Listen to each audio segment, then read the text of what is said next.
सभी को नमस्कार।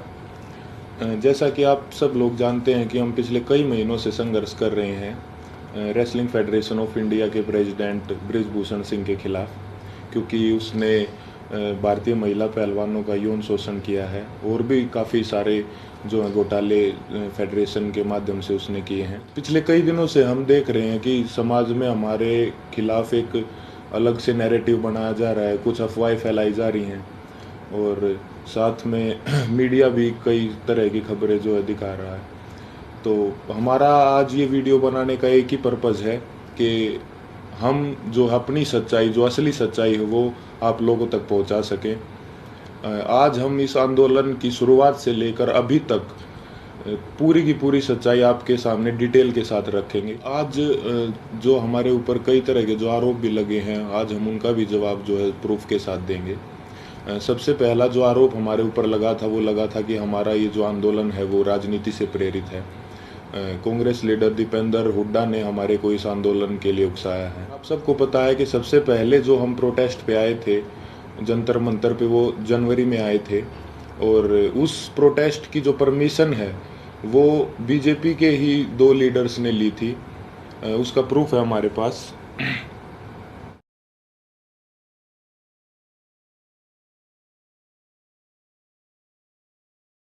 प्रोटेस्ट की जो परमिशन जो जंतर मंतर थाने से ली गई थी वो बीजेपी लीडर तीर्थ राणा और बीजेपी लीडर बबीता फोगाट ने जो वो परमिशन ली थी, जिसका प्रूफ भी अभी हमने आपको दिखाया।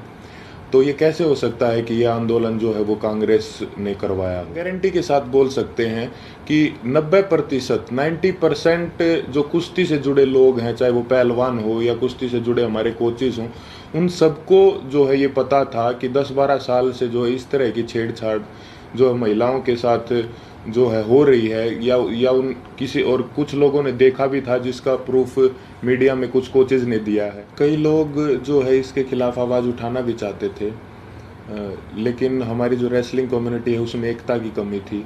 अगर किसी ने जो सिंगल अगर ये आवाज़ उठाने का फैसला भी किया तो वो बात जो है रेसलिंग जो है फेडरेशन के प्रेसिडेंट तक पहुंच जाती थी और उस आदमी के कैरियर में दिक्कत आना स्टार्ट हो जाती थी। लगातार और बार बार हमने सभी को बताया है कि जो हमारी लड़ाई वो सरकार के खिलाफ नहीं है, हमारी लड़ाई जो है रेसलिंग फेडरेशन के प्रेसिडेंट के खिलाफ है, क्योंकि जो भी शोषण उसने किया है, जो भी रेसलिंग के लिए गलत किया है, वो उसने फेडरेशन के पद पर बने रहते हुए किया है।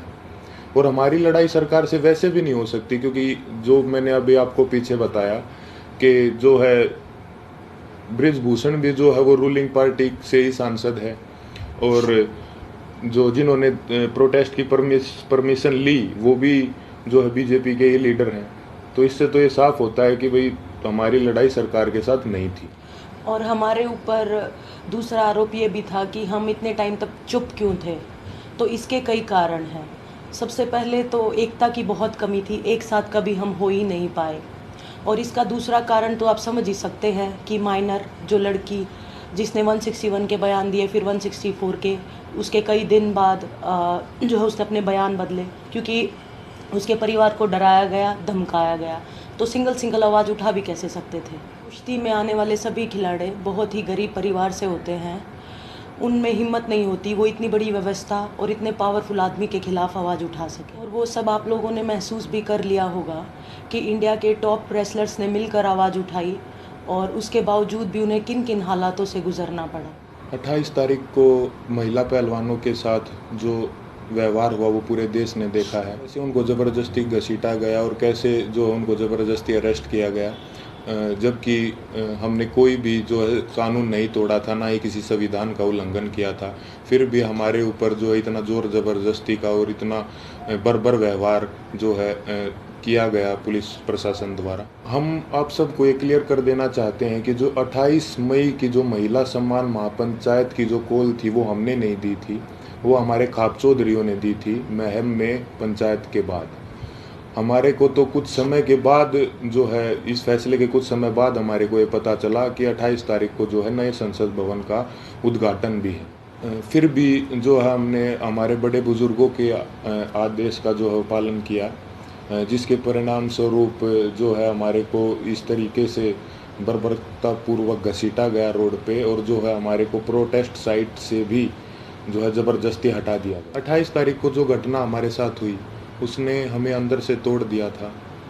हमने देश के लिए इतने पदक जीते, देश का इतना मान सम्मान बढ़ाया, फिर भी हमारे मान सम्मान को जो है वो सड़कों पर रौंद दिया गया। उस घटना के बाद हम जो है इतने आहत हो गए थे, इतने परेशान हो गए थे कि वो बात हम वर्ड्स में भी नहीं बता सकते। हमें कुछ समझ नहीं आ रहा था कि हमारे साथ ये क्यों हुआ। उसके बाद हम सब ने अपने सारे मेडल्स गंगा जी में विसर्जित करने का फ़ैसला लिया, क्योंकि हमें वो अपने सारे मेडल्स बेईमानी नज़र आ रहे थे। लेकिन फिर हरिद्वार में भी हम सब इस तंत्र की साजिश का शिकार हो गए। जैसे ही हम हरिद्वार में अपने मेडल बहाने पहुँचे तो तंत्र से जुड़ा एक आदमी बजरंग का हाथ पकड़ के साइड में ले गया और उससे पता नहीं कितने नेताओं की बात करवाई कि आप रुको, आपके बारे में मीटिंग चल रही है और आपको न्याय भी मिल जाएगा, आप बस 7 बजे तक रुको। और कैसे भी करके जो है 7 बजे तक बजरंग को जो है रोक के रखा, और एग्जैक्ट 7 बजे तंत्र से जुड़े और भी इसी तंत्र से जुड़े लोग पता नहीं कितनी संख्या में वहाँ पर पहुँच जाते हैं, और वहाँ पे जो है व्यवस्था इस तरह की बन जाती है कि अगर उसके बाद हम मेडल बांटे जाते तो वहाँ पे हिंसा भी हो जाती। तो वहाँ भी हमने फिर समझदारी जो है दिखाई और जो है रुकने का निर्णय लिया कि अभी हम रुक जाते हैं। और एक और बात क्लियर कर दे कि वो मेडल हमने सिर्फ अपने कोचेज़ को और अपने माँ बाप को वापस दिए थे। वहाँ पे क्या चल रहा था ये हमारे को कुछ समझ में ही नहीं आ रहा था। हम उस मानसिक स्थिति में थे ही नहीं कि हम वहाँ पे किसी साजिश को या वहाँ पे क्या चल रहा है इस चीज़ को समझ पाते। हम बहुत ही एक तनाव में और एक बहुत दुखी मन के साथ अपने जीवन की पूरी कष्ट कमाई को वहाँ लेके गए थे। लेकिन वहाँ पे क्या हुआ उसको क्योंकि हम जो है आंदोलनकारी नहीं है ना, हमें एक्सपीरियंस है, हमने जो है पूरी ज़िंदगी कुश्ती करी है, ना सोशल लाइफ भी नहीं जिए, तो कई बार इस तरह के जो माहौल क्रिएट होते हैं वो नहीं समझ में आते। साथ में हम अपनी ज़िंदगी की पूरी कमाई वहाँ पे लेके गए हुए थे। इस घटना के बाद हमारी मानसिक स्थिति ऐसी हो गई थी कि हमें कुछ भी समझ नहीं आ रहा था कि कौन हमारे साथ है, कौन जो हमारे खिलाफ है, कौन इस तंत्र का हिस्सा है। हम दिमाग के रूप से बिल्कुल जो है ब्लैंक आउट हो गए थे। और फिर उसके बाद कई लोग हमारे को मिलते रहे, कुछ समझाते रहे, हमारे को कुछ समझ नहीं आ रहा था कि किस पे विश्वास करें और किस पे ना करें। इसी बीच ये समझाया गया हमको कि होम मिनिस्टर सर से आपको मिलना चाहिए, क्योंकि जो है सारे समाधान वहीं से निकलेंगे। हम वहाँ पे सिर्फ अपनी बात रखने के लिए गए थे। और अब ये भी सुनने में आ रहा है कि कई खापे जो हैं वो हमसे नाराज़ हैं। मैं सबसे हाथ जोड़ के यही विनती करना चाहूँगा कि आप प्लीज़ अफवाहों पे ध्यान मत दो। अगर अनजाने में हमसे कोई गलती भी हुई हो तो हमें माफ़ करो। इतने दिन लगातार संघर्ष करने के बाद, इतने लोगों से मिलने के बाद हमने क्या महसूस किया है, क्या सीखा है, ये तो अभी हम आपको वर्ड्स में नहीं बता सकते। लेकिन हमने कई ऐसे इंसान भी देखे हैं हमारे साथ, और कई ऐसे संगठन देखे हैं जो निस्वार्थ भाव से जिन्होंने हमारा समर्थन किया है। हम उनका दिल से धन्यवाद करना चाहेंगे। संयुक्त किसान मोर्चा ने जो है पूरे जी जान से धरातल पे भी जो है हमारा जो समर्थन किया है। भाई चंद्रशेखर रावण का भी मैं दिल से धन्यवाद करना चाहूँगा, क्योंकि ये तंत्र जात पात में हमको बांटना चाहता था, लेकिन उस भाई ने हमारी दिल से सपोर्ट की है। तो चंद्रशेखर भाई का भी दिल से धन्यवाद। सत्यपाल मलिक जी का भी मैं धन्यवाद करना चाहूँगा कि उन्होंने हमारे को प्रेरित किया कि कैसे बेबाकी से अपनी बात जो है रखी जाती है। साथ ही सभी महिला संगठनों का भी मैं जो है दिल से धन्यवाद करना चाहूँगा कि उन्होंने जितनी ताकत उनमें थी हमारा सपोर्ट किया है। साथ ही छात्रों का भी, हर एक उस इंसान का जो निस्वार्थ भाव से हमारे पास हमारे समर्थन के लिए आए हैं, उनका हम दिल से धन्यवाद करना चाहेंगे। और हम चाहेंगे कि आगे भी मुसीबत के समय में आप हमारा ऐसे ही साथ दें। इसके लिए मैं धन्यवाद करना चाहूँगा बीजेपी लीडर जो हैं बबीता जी और तीर्थ राणा जी का, कि उन्होंने जो है पहलवानों को एकजुट करने का काम किया। साथ ही उन्होंने इस आवाज़ को उठाने के लिए उन्हें मोटिवेट भी किया।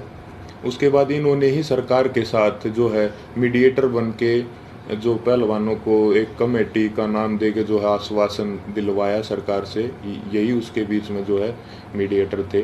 हालांकि वो बस एक आश्वासन ही निकला, क्योंकि उसके बाद जो है उस कमेटी का कोई रिजल्ट नहीं निकला और रेसलिंग फेडरेशन ने अपना काम वापस से वैसे ही सुचारू रूप से जारी रखा, जिसकी वजह से फिर हमें 3 महीने के बाद वेट करके जब हमें न्याय नहीं मिला तो हमें दोबारा जो है वो जंतर मंतर पर आना पड़ा। हम अपने माध्यम से सभी देशवासियों को ये संदेश भी देना चाहते हैं कि कभी भी किसी के साथ भी अगर कोई अन्याय होता है तो हमें जो है हमेशा ही एकजुट होने की जो ज़रूरत रहती है और होना चाहिए हमें एकजुट, क्योंकि हमने इतने इस दौर में यही महसूस किया कि कहीं ना कहीं तंत्र हमारी एकता की कमी है, जो हम बटे हुए हैं उसका ही ये फ़ायदा उठाता है। किसी के साथ भी अन्याय हो तो आप प्लीज़ एक साथ आइए। अन्याय के खिलाफ निस्वार्थ और सच्चे मन से अगर हम कभी भी एकजुट होकर अन्याय के खिलाफ आवाज़ उठाते हैं तो आत्मा को बहुत संतुष्टि मिलती है। धन्यवाद।